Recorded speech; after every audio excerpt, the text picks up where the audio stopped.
მოგესალმებით ყველას. დღეს მეოთხე ლექციას ვიწყებთ.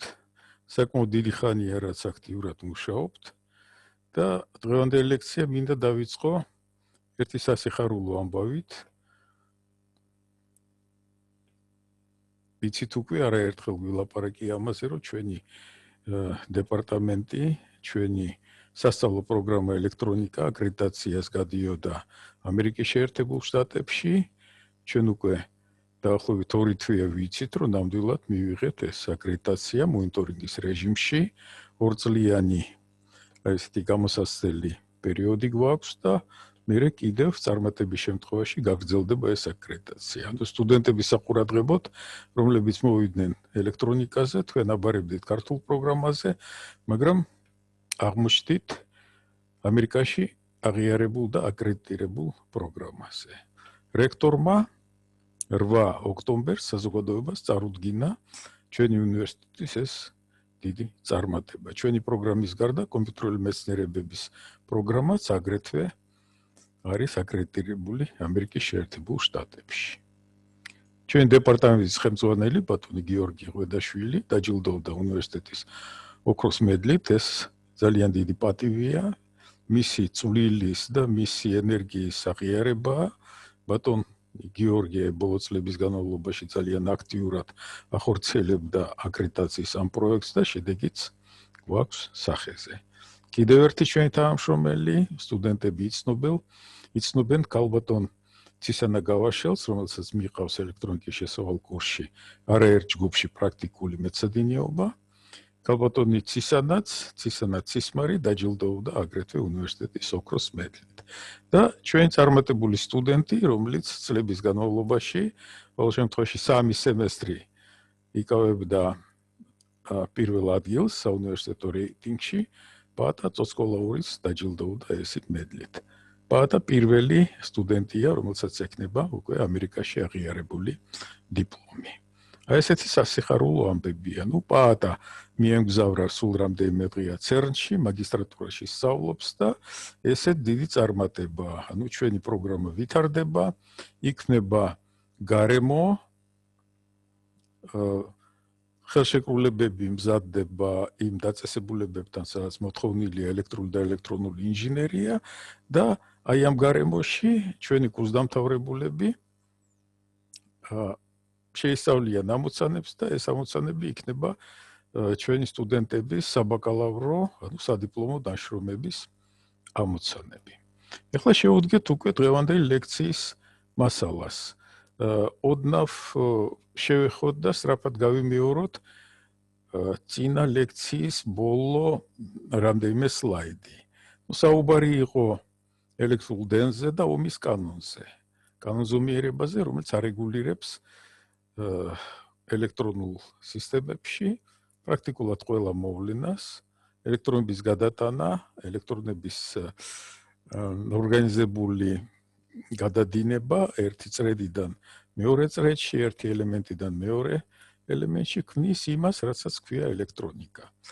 ასეთი სქემა განვიხილეთ ჩვენ, თუ გახსოვთ, ფორმულებიც გამოვიყვანეთ ეს ფორმულები, ესეთი მეტაფორული, ესეთი ნახაზია, სადაც გვაქვს 2 დამუხტული სხეული და მათ შორის არის პოტენციალთა სხვაობა, მუხტი განსხვავებულია, ერთში არის სიჭარბე, მეორეში არის დეფიციტი და თუ ეს 2 გარემო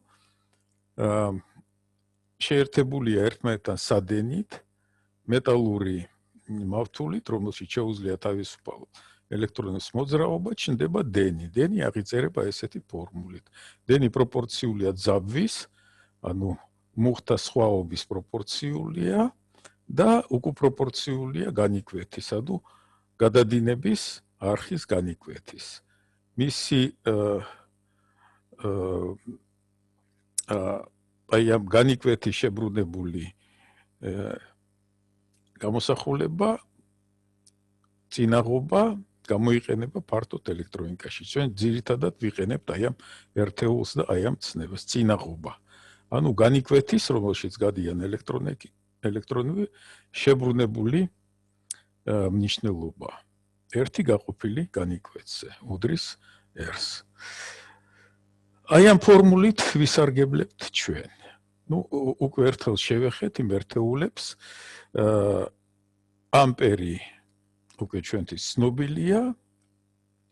ვოლტიც განვიხილეთ წინა ლექციაზე და ომის კანონიდან გამომდინარე ჩვენ ახალი ერთეული გვიჩნდება ელექტრონიკაში, რომელსაც გეორგ ომის პატივსაცემად დაარქვეს ომი. ელექტრონიკაში ჩვენ ვსარგებლობთ წინაღობებით, რომელთა მნიშვნელობები არის ომები, ომის ნაწილები და ათასობით ომი, ასობით ომი, მილიონობით ომი, მეგაომი და მილიარდობით ომი, გიგაომი. ანუ ელექტრონული ხელსაწყოების სხვადასხვა ამოცანებში შექმნის და გამოყენების სხვადასხვა ამოცანებში აი ასეთი სიდიდის წინაღობები გამოიყენება. ეხლა კიდევ ერთხელ შევეხოთ ზოგადად ელექტრული წრედის სქემას. ომის კანონი წინა სლაიდებზე იყო წარმოდგენილი წრედის მონაკვეთისათვის. ეს ის ძირითადი ნაწილია ამ კანონზომიერების, რომელიც სკოლაში ისწავლება, მაგრამ სისტემა მთლიანობაში უნდა განვიხილოთ. იქ სადაც არის ელექტრონების სიჭარბე, ეს სიჭარბე შექმნილია რაღაც ოპერაციის, რაღაცა ამ გარემოზე ზემოქმედების შედეგად და დენი ჩნდება მაშინ, როდესაც გვაქვს სხვაობა და იმისათვის რომ უწყვეტად მუშაობდეს, აი ესეთი ელექტრონული მოწყობილობა საჭირო რომ ყოველთვის იყოს შენარჩუნებული აი ამ პოტენციალთა სხვაობა.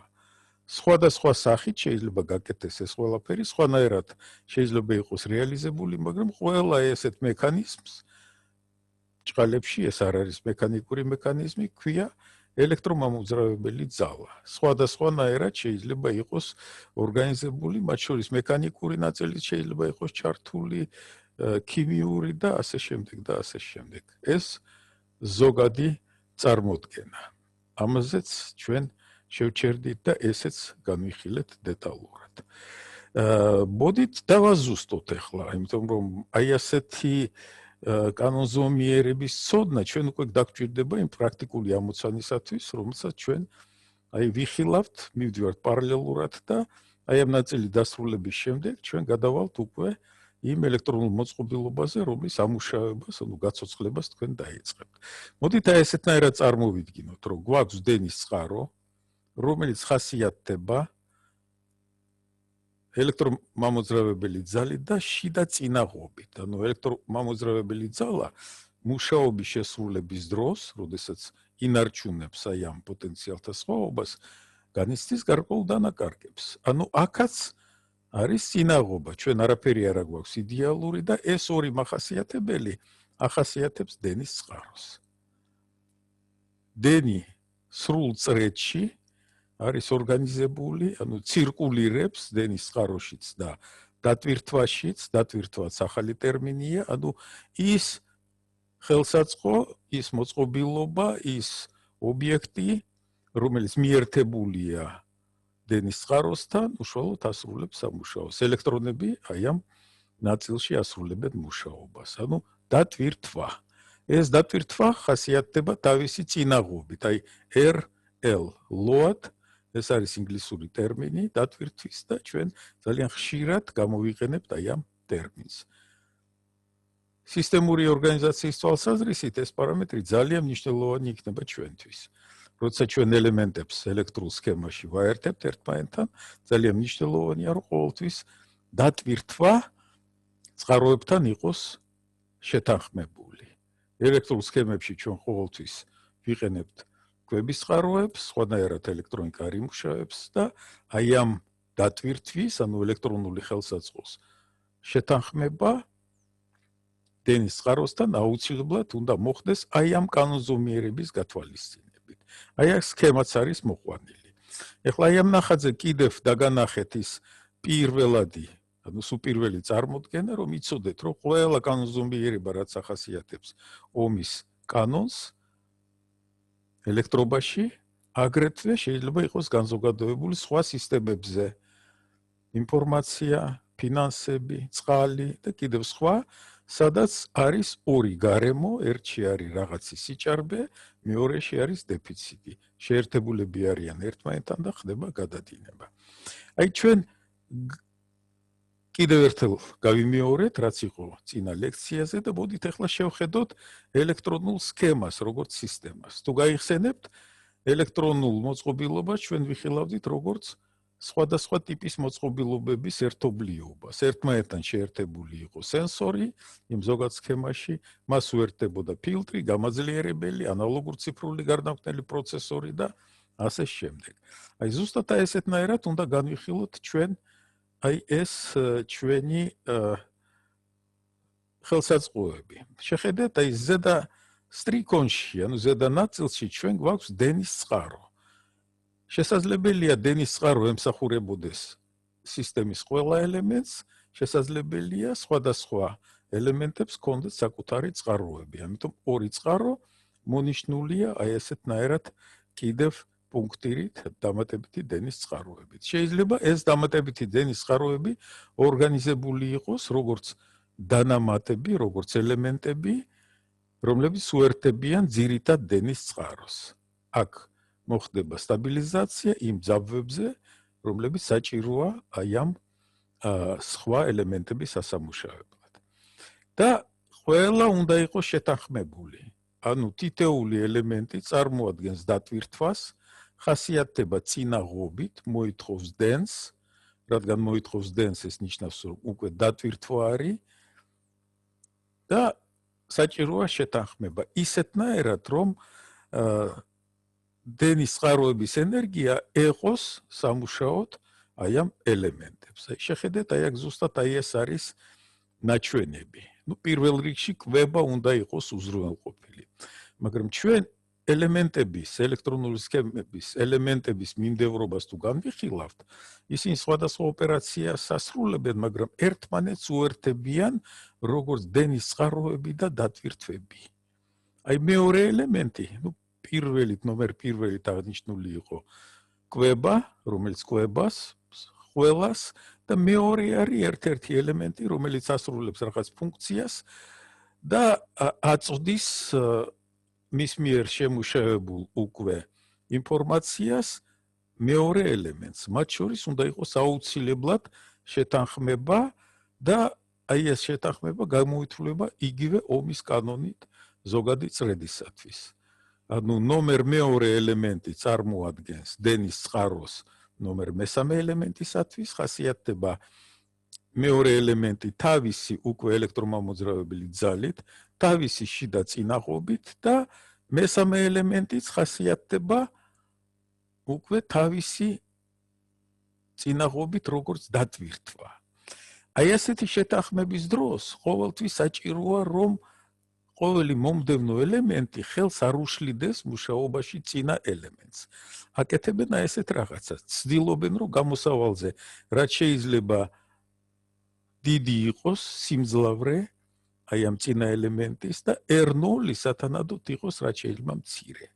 მაგრამ დატვირთვა ყოველთვის ელექტრონიკაში ცდილობენ, როდესაც სიგნალებს ამუშავებენ, რომ უნდა იყოს რაც შეიძლება დიდი. თუ დიდია, მაშინ ნაკლებ დენს, მცირე დენს მოითხოვს წინა ელემენტისაგან თვითონ კვების ანუ ენერგიის წყაროს ელემენტით ასრულებს სამუშაოს, თუ გამაძლიერებელია, მაშინ იმ შესავალზე არსებული სიგნალის ასლს ქმნის და გადასცემს კიდევ სხვა ელემენტს. აქ ეს ელემენტიც ნაჩვენებია როგორც დატვირთვა. თვითონ შეიძლება დენის წყაროს აღარ წარმოადგენდეს, აი აქ თავრდებოდეს მისი ფუნქცია, ამიტომ აღარ დავხატე აქ მისი შიდა თვისებები და როგორც დენის წყაროს არ განვიხილავთ.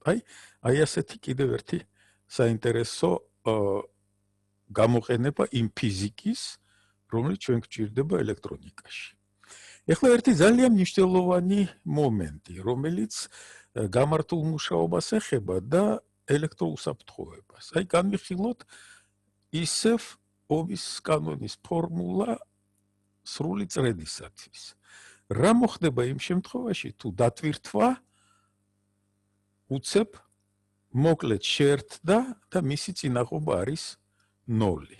აი ამ შემთხვევას ვიხილავთ. ამ შემთხვევაში ელექტრომამოძრავებელი ძალა, აი ამ დენის წყაროში იწყებს მუშაობას საკუთარ თავზე.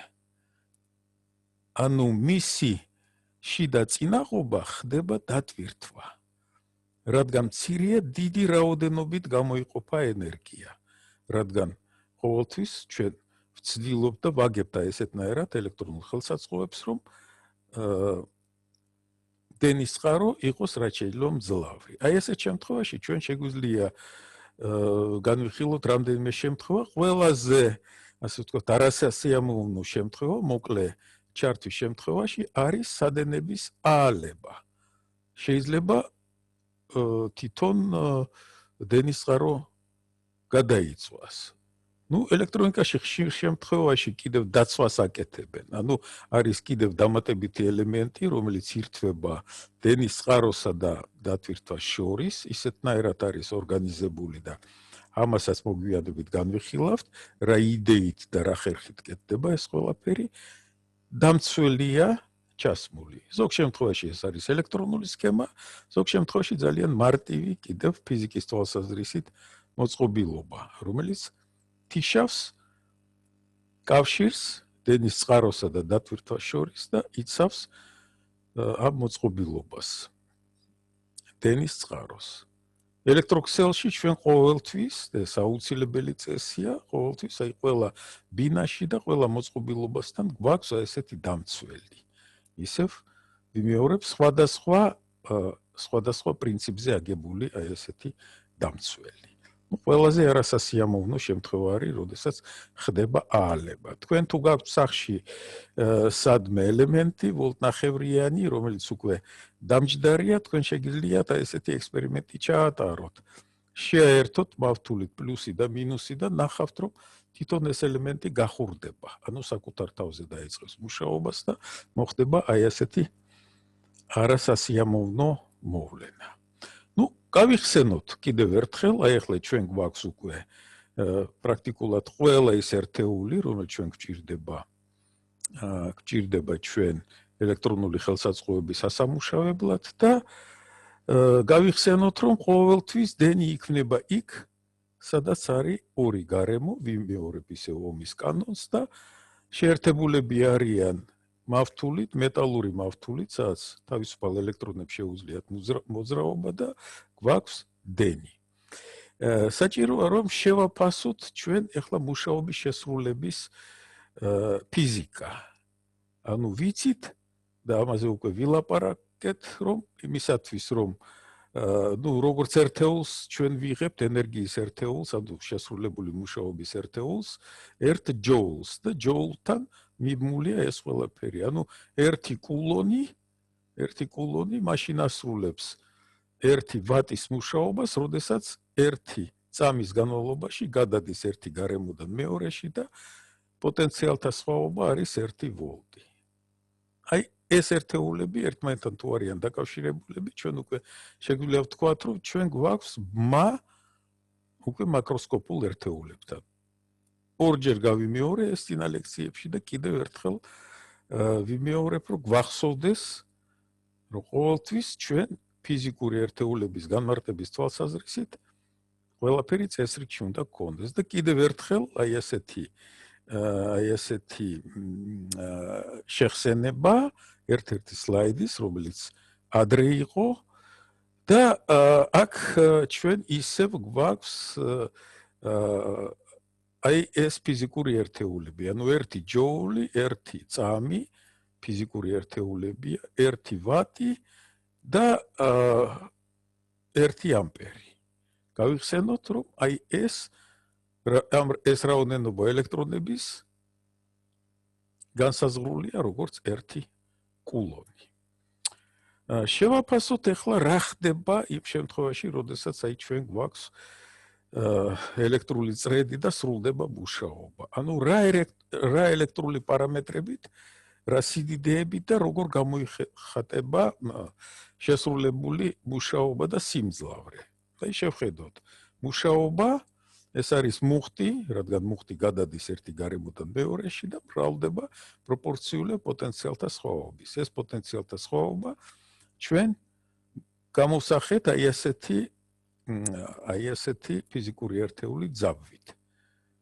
ანუ თუ გვაქვს ერთი მუხტი, მეორე მუხტი, მათ შორის სხვაობა და მუშაობის შესრულების უნარის სხვაობა არის ზუსტად ძაბვა, რომელიც გვაქვს აი ამ ორ გარემოს შორის. სიმძლავრე ეს არის მუშაობა გაყოფილი დროზე და აი ამ გარდაქმნებით ჩვენ ზუსტად ვიღებთ იმას, რომ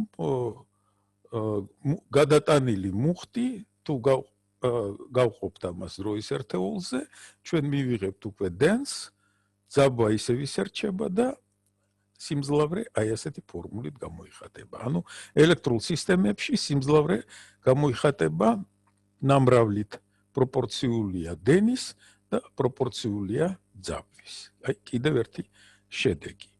ეხლა შევხედოთ როდის და რანაირად გვაქვს ჩვენ მოკლე ჩართვის შემთხვევაში საფრთხე. რა ხდება და რის პროპორციულია ის ენერგია, რომელიც გამოიყოფა აი ასეთი შეუთანხმებელი დატვირთვის და დენის წყაროს შორის ან და მოკლე ჩართვის შემთხვევაში. აი თუ აი ამ ფორმულებს შეხედავთ, ჩანს ნათლად, რომ სიმძლავრე და გამოყოფილი მუშაობა დენის და ძაბვის კვადრატების პროპორციულია. აი ეს კანონზომიერებაც უნდა გავითვალისწინოთ. თუ ჩვენ გვინდა განსაზღვროთ, რომ რამდენი სითბო გამოიყო, ჯოულები ხო იმის მაჩვენებელია, ჩვენ შეგვიძლია ეს ყველაფერი შევაფასოთ უკვე იმ თერმოდინამიკულ ერთეულებში და ზუსტად აი აქედან ჩანს რა პროცესი მიმდინარეობს. ანუ ჩვენ თუ არა გვაქვს კარგად შეთანხმებული ჩვენი ელექტრული წრედები, ჩვენ ვიღებთ უკვე ტემპერატურის მატებას. ნუ ფიზიკა ძალიან მარტივია, ჩვენ ვთქვით, რომ ჩვენ როდესაც ვიხილავთ წინაღობებს, როგორც ელექტრულ ელემენტს, ყოველთვის ჩვენ აი ამ წინაღობებით ხელს უშლით ელექტრონების მოძრაობას და ვაკარგვინებთ მათ ენერგიას. აი ეს ელემენტი ძირითადად ასეთ რაღაცას აკეთებს. ანუ პასიური ელემენტია, რომელიც გარდაქმნის ელექტრონების ენერგიას სითბოში. კონსტრუქციულად ზოგჯერ ძალიან დიდი სიმძლავრის წინაღობები გვაქვს, ანუ ელექტრონებს ჩვენ დიდ წინაღობას უქმნით ენერგეტიკის თვალსაზრისით. ზოგ შემთხვევაში, როდესაც სიგნალებს ვამუშავებთ, ეს სიდიდე უფრო მცირეა და სათანადო წინაღობებიც გვაქვს ჩვენ სხვადასხვა ტიპის და სხვადასხვა სახის. აი თუ შეხედავთ, აი ნაწილი წინაღობების ეს პირდაპირ მეტალური სპირალებია, რომლების დახვეულია აი ესეთ კერამიკულ ცილინდრებზე და აი ეს ყველაზე დიდი სიმძლავრის წინაღობებია. ნუ ცოტა უფრო პატარა წინაღობები, აი აქ კიდევ აი ესეთ რადიატორებშია ჩასმული, ერთი ჭრილში არის ნაჩვენები და ჩანს როგორ არის როგორ გამოიყურება ჭრილში, რომ შიგნითაც არის მავთული, რომელსაც აქვს დიდი წინაღობა, ეს ნიხრომი არის, კონსტანტანი, აი ესეთი შენადნობებია, რომლებიც ნიკელის, რკინის, კიდევ სხვა შენაერთები შეიძლება იყოს, სხვა ელემენტები დამატებული და წინაღობა არის გაზრდილი. უფრო მცირე სიმძლავრეების შემთხვევაში ჩვენ გვაქვს უკვე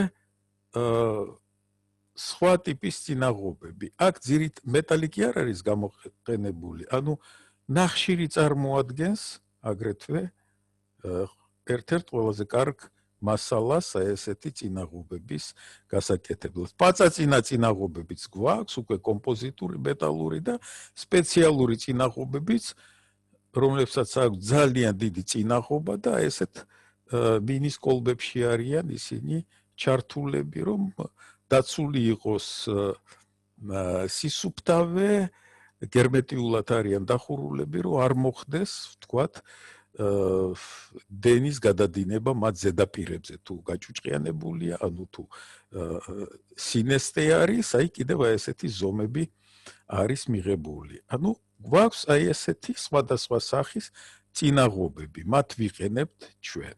მცირე სიმძლავრის წინაღობებს გააჩნია თავისი აღნიშვნები და ამაზე შემდეგ ნაწილში ვილაპარაკებ.